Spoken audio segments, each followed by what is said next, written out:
What the Mum podcast. My name is Maria Newman and I will be your host. Every mum to be knows that as soon as she becomes a mum, her world will change forever. Everyone is keen to give you advice based on their own experiences. Other mums delight in sharing their horror stories so that new mums are better prepared for what might happen. The lack of sleep, feeling exhausted most of the time, living in bodies with even more wobbly bits and never having any privacy. But everyone's story is unique. Everyone's experience is personal. On this podcast, I will be sharing real stories told by mums like you and I about their experience of motherhood and how life changes when you become a mum. This podcast is about showing you that you're not alone. We may not be in the same boat, but we are experiencing a similar storm. I hope these stories will inspire you to do what you want, be who you want to be. Anything is possible if you really want it and if it is really important to you. If you want to find out more about me and who I am, check out my website, mummyinabreak.co.uk. However, for now, sit back, relax, and enjoy this podcast episode.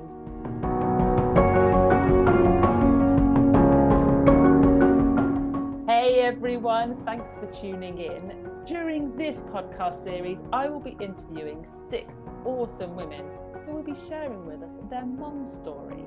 My guest today is Rachael, who is a multi-talented individual and is also the media matchmaker. But she's also a mum who spent a lot of time supporting and helping other mums based on her own experiences. Thanks, Rachael, for joining me today. Thanks for having me. I'm very excited to be here. So, Rachael, first of all, who is Rachael? Gosh, well, I'm 53, so that could take a long time. I always put with what I do, I'm a mum. I'm a mumpreneur, speaker and coach. Being a mum is the biggest part of my world. Well, they're just our kids, aren't they? They're our world. And then business is kind of a close second, really. So I'm a hard-working mum, as most of us are. And did you always know that you wanted to be a mum? Yes. It was interesting, actually, because I, at one point, didn't think I could have children. So we tried, when I was married, we tried for a good couple of years, and it didn't happen naturally. And we almost gave up, and it was my 30th birthday. And I'd had rather a lot to drink and didn't realise I was pregnant. I had a big party and we'd just been abroad and it rained the whole time. So there wasn't a lot else to do. And therefore we caught it. It was just the most magical gift. It really was. And so I only had one. I wasn't blessed with any more, but one was enough that made me smile through life. Oh, that's so lovely. So can you give us more detail about your mum journey? You know, how being a mum has changed your life, the experience of being a mum? Yeah, I think it just grounds you, doesn't it? And shapes you. So I was a mum, as I say, when I was 30. I was 30. Was I 31? I was 30. And I'd got my own business. So we used to working all the hours God sends. So I'd already been in business for quite a long time. And funnily enough, I actually worked up until a few days before my pregnancy and then went back to work full time after 6 weeks. And when I look back now, it was not the right thing to do at all. Well, not for me anyway. And I became really ill. And because I was a real perfectionist and had no option other than to go back to work because my clients needed me, I was like the sales director in my company and also the financial director. So I had to look after all the money, pay all the wages and bring all the sales in as well. Plus my clients wanted me. And I was juggling everything. And I remember I followed the Gina Ford Contented Little Baby book. Oh my gosh, I was obsessed with this book. I remember phoning my mum. I used to take Fridays off towards the end. And I phoned my mum when I was off this first 6 weeks and said, the book says between 12 and 2, she should be having a nap and she's awake. What do I do? And my mum just laughed at me as if to say, it's not always by a book. And I just became exhausted, if I was truthful. It's exhausting, isn't it, being a mum? And my husband at the time, he was working a lot of hours as well. And he was he'd still go to the pub after work. He'd still go and play golf. And it all fell on me. And I exhausted myself. And sadly, 6 months later, I admitted I was really struggling and got diagnosed with postnatal depression. So it was a tough time. It was a magical time, but it was a tough time as well, because I just kept smiling, as I always do, and everyone thought life was perfect, and it was perfect. But sometimes it's really lonely, isn't it? At the beginning.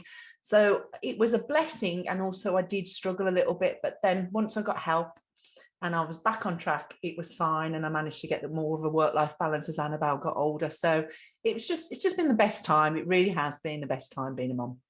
And that is the thing, isn't it? As mums, for whatever reason, we just smile and continue. And it's a theme that I hear quite regularly with the mums that I talk to. Yeah. Why do you think we do it? Because we don't have to. I know. And I think now, thank the Lord, everyone's more open about mental health, aren't they? It's more of a discussion. It's more acceptable. You feel like you failed, especially I think for me, I wanted her so much and I loved her so much. And I struggled then to think, well, why am I feeling like this? So it's a shame, I felt, in truth. And I couldn't let anybody know, because that's not, God, I haven't spoken about this for years, getting quite upset. That's not the person I was, and it was only really later in my career that I started, when I'm sure we'll go on to it, I created a magazine and I started talking about postnatal depression and was really proud of it then. And I wish I'd known now what I knew back then. But for anybody that does go through, seek help, because people are fantastic and amazing, but we do hide it, sadly. And for you then, what was the trigger that made you just stop and go, I need help. I need someone to help me? I'll tell you what it was, and then I'll maybe tell you later as well, because they wrote about it in Grazia magazine, because I'm known as you said at the beginning, the media matchmaker. So I've had loads of publicity myself and media, and I remember this being iconic. And I think I've read it once to this day. It's in a cupboard somewhere just behind me, locked away. I had an article written about me about postnatal depression in Grazia magazine, and I remember wanting to share my story in a really open way. And I remember driving to the nursery to go and pick her up, and I was on the motorway, and I remember thinking, if I shut my eyes, I wonder how long before I crash and it's all over. And at that point then I pulled over and phoned my cousin, who I was really close to at the time, and I said, I need help. I need to go and see the doctor now. Can you get Annabelle for me? And that was, I went to the doctors, and they helped me. At first I had psychotherapy. I think it's psychotherapy they call it. But even in the end, she said, I can't help you anymore. You need to go on tablets. So I went on tablets, and it was brilliant. And the doctor was amazing, because I've got a fear of going on antidepressants, something unfortunately my mum had breakdowns and she had to do. So I've seen that side of how you can be addicted to kind of tablets and kind of, so I was really against it. But the doctor explained it to me. She said, it's like, imagine a ship is going on sail on one direction on course. It will slowly but surely over 6 months bring you back on track so you can sail off in the right direction. I thought, all right, I can cope with that. So being me, I got to 6 months, and you have to wean yourself down. I got a spreadsheet out, and I was off of it, and I was like cutting down exactly how I should do it. But it did exactly what it needed to do. It changed the imbalance, got back on track in life, and it really helped me. It's amazing. And from obviously what you've told us already, you are very focused and you love your daughter as much as you love your business. How have you managed that juggle so that, you don't reach burnout again and you can enjoy it all? I realised I had an ad agency at the time till she was about 8, actually. So because I was married at that time, I'm divorced now, and I got divorced when she was around about 8. And fortunately, I went through my second, it sounds quite depressing all this, but it's not, it's uplifting, I promise you. I went through with my divorce a second bout of kind of depression. But this time I knew how to handle it. I was very much into mindset. I discovered The Secret. I just read it for the first time for Rhonda Byrne, and it literally changed my world. Got into personal development. And then I decided to build a business around Annabelle and me rather than the other way around. So if I look back, do I regret what I had to do? I had no choice. As working moms, we have to do whatever we have to do, don't we? But then I was lucky enough, I thought, right, I've got a chance to reset. I closed my ad agency down, had a different options. I used all the things that I was good at doing, and started a new business then that worked flexibly around Annabelle. And then I helped other mums do exactly the same. And my life changed from there. It really did. So tell me more about that, because I know obviously there's the magazine of Mums in Control, but because I can hear people listening to this going, all right then, so you've told us a little bit, come on. So how did you create that world around you and Annabelle, and then go on to help more mums? Well, I love this business. I've not got it anymore, sadly, and I keep the URL, and I keep thinking one day maybe. It was a magazine called Mums in Control. So my background has always been media. I've always worked in the media. So I sold radio advertising to start with small business owners. Then I had an ad agency that was working and selling advertising, all sorts of marketing. And then I thought, you know what? I could just create my own magazine for working mums. And it was back in the day when mumpreneur was the new buzzword. I should have trademarked that name, because it was the new the new name. So I became a mumpreneur, and because I'd got experience of selling advertising, marketing and publishing, I created it straight away as a franchise model. So I got some founder franchisees that came on board for a minimal investment fee. We had 6 of us. We all did the first issue together. And I think our distribution was something about 40,000 on our first print run, which was absolutely brilliant. And it was just a quarterly magazine. So I used to have an editor, and we used to write the national news, if you like, and interview all these celebrities like Lorraine Kelly. I've interviewed Melinda Messenger, Dottie Minogue, some amazing people, but also women, that would super moms that are doing super things. And then the franchisees and myself, we'd sell local advertising in the magazine, and then the magazine was just distributed in the libraries and the schools and given away in shops and stores, and it just took off. It was fantastic. It really was. And it got to the point where I had, I think, 60 franchisees at my peak, and we were printing 500,000 copies per print run. So we were larger than some of the glossy women's magazines, and it just opened. It was just the most magical time. But it was before the credit crunch, and that was a whole different story back in 2008, 2009. I know it was 2010, wasn't it, when things changed? Yeah, it wasn't. It was a challenge, to put it like that. And I think that's a similar theme to mums now. You know, a lot of my mum friends and people who I network with, you can see that people who are just starting in business, mums who are just starting in business, the trigger for them deciding that they want to do something for themselves is the fact that they're now a mum, and they don't want to have to make their world exist around their job. They want to be able to put family first, be there for things like school plays, drop-offs, pickups, minimize taking the children to breakfast club, after school club. And so they go, right, okay, then what skills do I have? How can I create something of my own that will fit in with life, rather than life having to fit in with it? So it's an ongoing, it hasn't gone away, is what I'm trying to say. No, I think it's a little bit more flexible now, especially after the pandemic. We are working from home now. And I also think with mental health awareness, businesses are understanding more now that, we want to be with our families. We're not working because that's our priority. We're working because we have to make a living. If we get a job we love, then how lucky are we? And I do think if we can, we need to be doing something we love. But let's face it, we can't always do that. You just have to bring money in, don't you? Yeah. So I think as well, there's so many opportunities in when we have a recession, and I haven't formally announced it a recession, but it is a challenge at the moment again. And we know we're going to go through these cycles every 10, 20 years or whatever. So if there's something you can do, a side hustle on the side and build it up, absolutely wonderful. But then something has to give, doesn't it? So I was lucky that Annabelle was slightly older. And I was also lucky in a weird kind of way that because I was divorced, she spent half the time with the dad and half the time with me. So I could work like all the hours God sends when she wasn't with me, but then spend my time with her the other way. So I was quite blessed, really.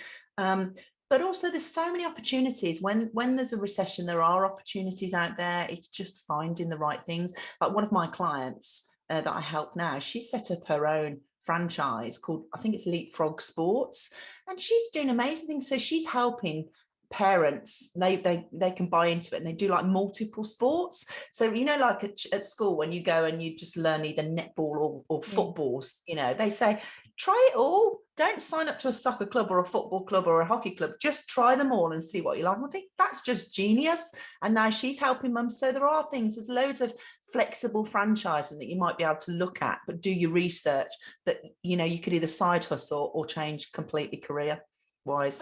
And people are, women are really talented. So, you know, we're sort of, I think we err towards, we're multi-skilled. So there's lots of things that we can look at and go, okay, then, so I'm really good at, and the first thing that came into my mind, and don't ask me why, is I'm really good at knitting. What can I do with knitting other than knit product? I could teach people how to knit. I can create my own YouTube channel and call it the Knitting Mum or whatever. So there's, like you said, now there are so many options that you can start a side hustle and do it in your free time, and before you know it, it can become the main earner and it can be your thing. So I think it's encouraging people to be creative, not to think of it first of all as a business, but to just like have fun with it and see where it goes. Yeah, I think if you've got a passion for something, absolutely, you can look at doing it. But you've also got to be realistic as mums,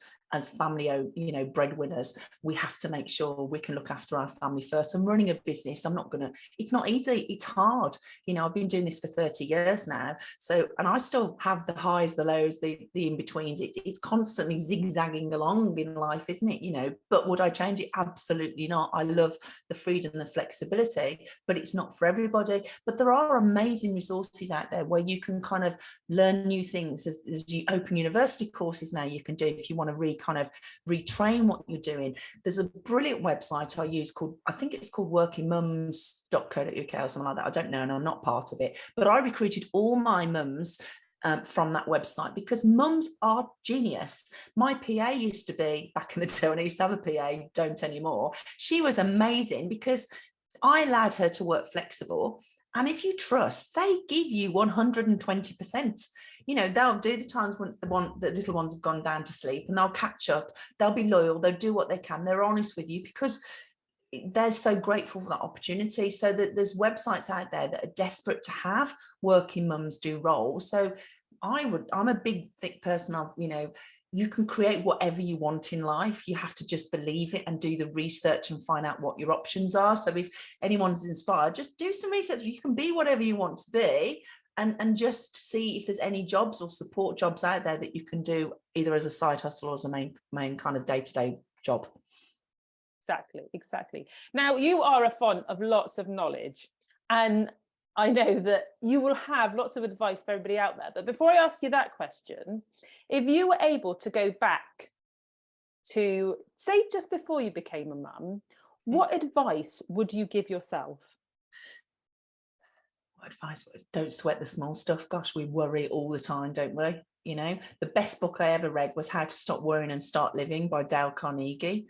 And it's one of the oldest books, but it's still, you can get it on Audible because I'm dyslexic, so I don't like reading, so I like to listen.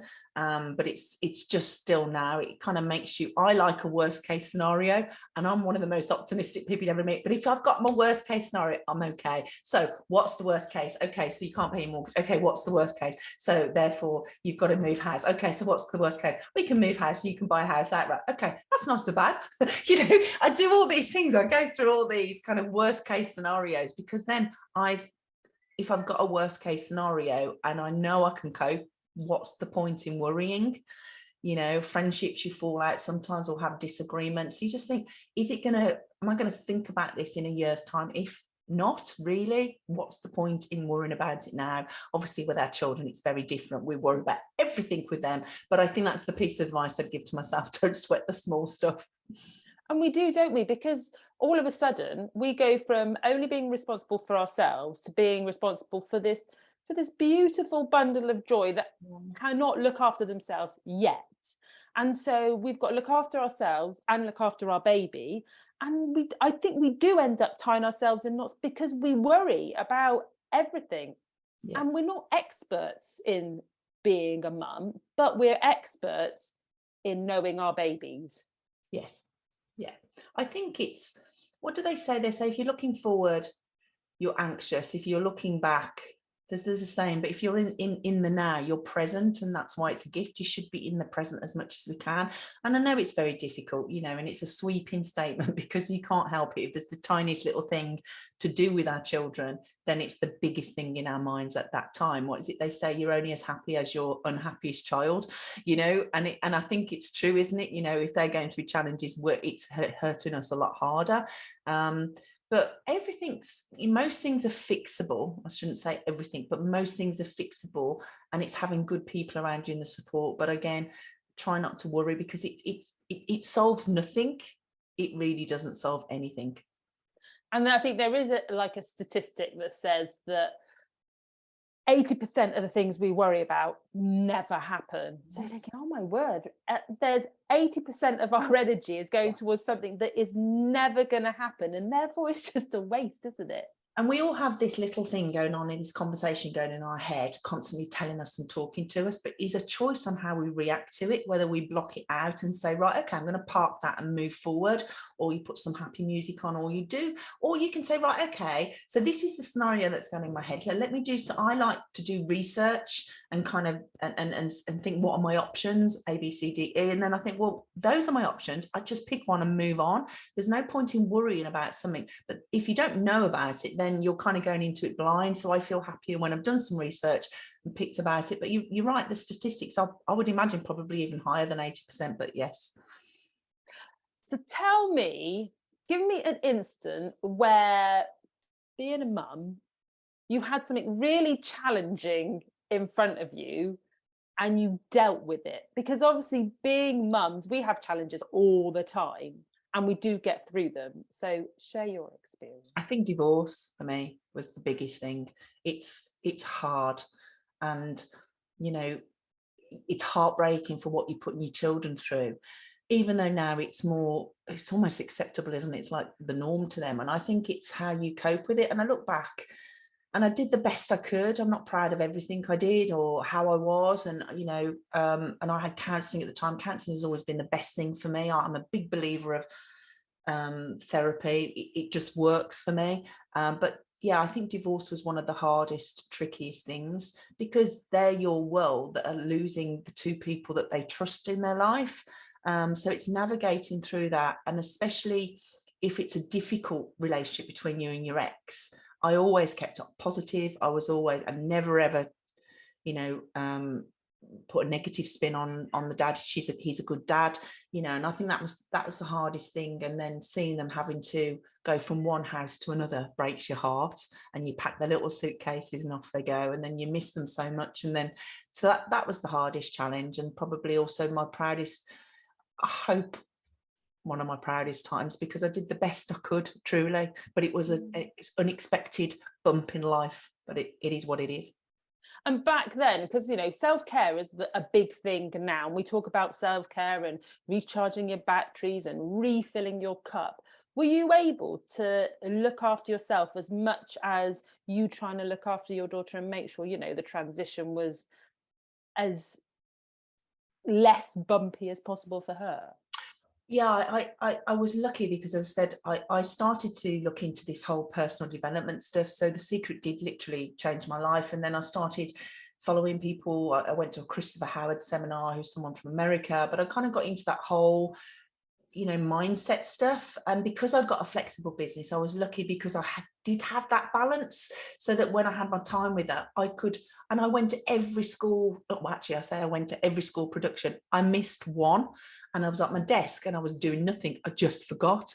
And I went to the school gates. And what does she remember? This one time I went to the school gates, she went, "You didn't come to my assembly." I went, "Oh my gosh, I just forgot." But as a working mum, I went to every parents' evening, every school thing, every assembly, everything. And that I was proud that I could do. So it was the hardest time, and also probably the blessed time, because I managed to, I feel, change my life so I could give to her as well. Not that she understands, realizes, or needs to be grateful for it, but that's what I did that I'm proud of. Oh, I love that. And that's the thing. Similar to you, in the sense of, when I was younger, my parents owned a seaside restaurant. So they were not able to necessarily go to all of the assemblies, the plays, the sports days. And for me, that was super important for what I wanted to do for my children, just to like wave the flag and go, I am here, I do see you, and I'm just taking it all in because I want to see everything that I can in life that means I watch you grow up. Yeah. And one of the things I used to love to do, and I stopped it for a while with my divorce, then I did start to try and do it again. I used to write things down. I always say to my friends now, write it down, the little sayings that they say, because I just remember when she was little thinking all the way through till she got to 16, that's a whole different conversation, was this is the best time ever. I don't want her to grow up. I want her to stay at this age. Then she'd gone to something else and, oh no, this is the best time ever. And I used to keep a little diary. And one thing a friend of mine did, and I kind of helped to suggest it, is I set up Annabelle's email address for her. And then something I found a friend, actually, he didn't get to see his children all the time, but what he did was he wrote them a message, an email every week and a little update. So when they become 16, they can read the whole life. So every time he was with them, he said, we did this today, we did that today. And he emailed it to them. So when they're going to be 16, he's going to give them the email account. And it was an account then of all the time that they spent together and all the things he wanted to say. And I just think, how special is that? Because you just don't remember, do you? We want to remember, and we have these phones and videos which we do look back on. I love photos and videos, but we don't capture it all, do we? So, and it goes in a whoosh. Nice. I know, it's lovely, isn't it? Yeah. It is, and there's only limited space on your phone that you can capture all the videos. But if you've got an email account and you can send the videos and photos, and also, like you said, write down what's happening. Yeah, it's a live. Yeah, it's a live diary. And then also, I always think as well, it's a great gift for somebody. Like I registered, mind you, Annabelle's not interested, but I've kept them anyway. I've registered all her emails, like, you know, her name and as an email, as a URL, because I mean, she has got her own business now and she's followed our footsteps. And I just think, what a great gift. So as they grow up, they've got their name as an email. So that's just me, I'm afraid. No, that's really good, because I think it's more likely that our children will go and set up their own business than our generation, because of what they see and what is out there and the opportunities that are available to them. I think as a percentage, fewer of their generation will go and be employed. They will be self-employed. Possibly, yeah, because even like, you know, whether you're doing stuff online, you know, whether you're coding or whatever, and there's great opportunities for women as well as girls, as well as the boys. It's fantastic now, the equal opportunities for everybody, but also tradespeople. You know, a lot of the tradesmen are freelancers, are setting up, working for themselves. My nephew, you know, he's a brickie, and you know, he's a good all-rounder. You know, the options are all there, aren't they? You know, it's all available, and with AI now, I mean, it's just a game changer. I think you've got to embrace it and see the best in you can in technology. You do. So it's coming to the end of our podcast episode. There are a couple more questions I have to ask you. The first one is, if you could tell yourself 3 things that you wish you knew before you started your mum journey, what would they be? Oh gosh, 3 things that I was... maybe throw away the Contented Little Baby book. No, it did do me good. 3 things, I don't know. I think enjoy the moments, which I did do eventually. To, you know, take it in the moment, because you're so busy. Got to do this, you've got to do that, got to do the other, and make little notes. Like I said, I wish I'd have done that more. Again, the not worrying, I think, is something. But before I was a mum, what would I? I think the flexibility for me has been the massive game changer, because it's allowed me to be the best version of mum that I could possibly be. I'm not as stressed as I would have been. I don't feel guilty, which is probably the biggest word as mums that we have, don't we? I didn't feel as lonely because I had the balance. So I think I wish I could have just got that balance a little bit earlier. And I think nowadays, like self-care, it's sort of in our face, in the sense of it is all about balancing life and not tipping the scales, you know, understanding that as women in particular, we feature in our life, and it's not about everybody who we love. We've got to make sure that we are part of our life. Yeah, I think it's also navigating through. It's funny, isn't it, when we listen to this, I'm sure you've got a mixture of mums. Our journey is so unique, from when they're babies to when they're toddlers and they're school. Our life completely changes to when they're teenagers, and then they come out the other side and it's wonderful and they become your friends, but the whole way it's like, good God, if people told you that when you first had them, that you're going to go through all these emotions, I'm thinking, okay, and how much it was going to cost you. But then you have to think the love that comes out. But it's a massive, massive journey, isn't it? And you learn about yourself. I mean, I'm 53 now. My daughter's 22. I've got the best, I feel, best of my life yet to come, but I'm in the best place ever, because I do care about everything, but I don't care about anything, if that makes sense. I don't care what people think of me. I'm proud. I'm in my own skin. I'm curvy. I'm happy. I've got my great business. I've got my great family. Life is good. And you come out the other side, but you've got to enjoy it as you're going along. I love that. And I think it is on that like caring scale. When we start as mums, we care very much about like everything and anything. And I think as we progress, and it's something that I'm sort of trying to teach my children, is to care less, but to care about the right things. Yeah. Well, if you think about it, I mean, I know you had one, but you think of all those parents that are listening to this, when you had your first one, I remember coming home and bringing her home from the hospital thinking, what do I do now? Shut the door. So what the hell do I do now? And then you get your bottles, your milk's perfectly right. There's a closed temperature and a temperature thermometer in the room. The second one, that's it. You just like warm the bottle, they get it what they're given and you don't care as much, because it's not that you don't care as much, but you just don't sweat the small stuff as much. And I think that's a good thing to try and learn along the way if you can. Oh, definitely. Well, this has been a lovely conversation. I really enjoyed talking to you, Rachel, and thank you for being so open and honest with us. It's wonderful.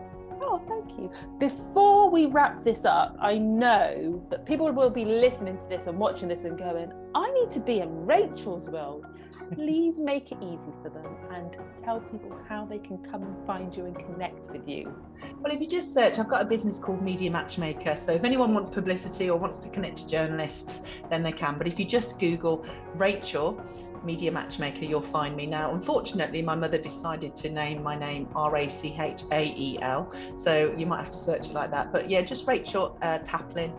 You can Google and you'll find me, or Media Matchmaker, and it'd be lovely to connect. I'm on LinkedIn, Twitter, Facebook, all under the same name. So yeah, it'd be great. And thank you. I've really enjoyed. It's nice to talk about something different. So and be honest. Like, I didn't know any questions before. So thank you so much for having me.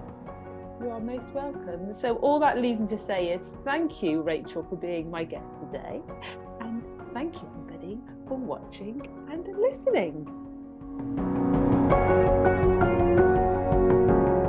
I hope you enjoyed listening to this podcast episode, and if you did, then of course please share it with other mums. I have lots more resources for you that will help you on your journey through life. Just visit my website to access them, which is mummyonabreak.co.uk. You can also find out details about my book, Busy. Take care and see you the next time.